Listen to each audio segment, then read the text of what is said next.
order to protect minority rights, ethnic rights, and local rights, because the central government cannot know what's going on all over the place at all moments. And I see that in the United States. Washington cannot tell Kansas how to govern their own state. It's just impossible. And democracy, of course, means that every element of the federal system will have a say in how the central government is administered, so that all of their interests are protected. So I think I see a consensus among all the panelists today that true federalism is really the best solution for Ethiopia, and something that Ethiopia has never had, except for what I mentioned earlier, the Federation of Eritrea in Ethiopia, which worked very well and was unfortunately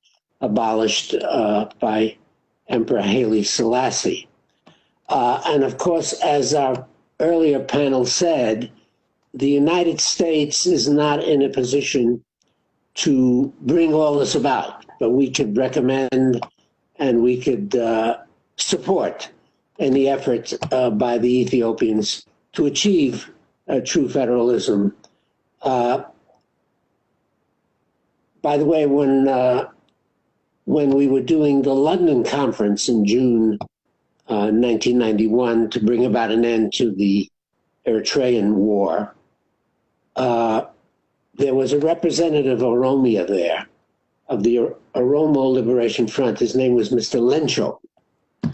And after we agreed that there would be a 3-year transition period after which the people of Eritrea would have the right to a referendum to decide if they wanted to remain in Ethiopia or to be independent, Mr. Lencho raised his hand and said, Oromia also wants to have a referendum.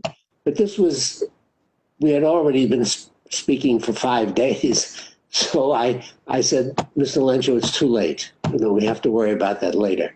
Maybe I made a big mistake there. We should have talked about the future of Oromo. But I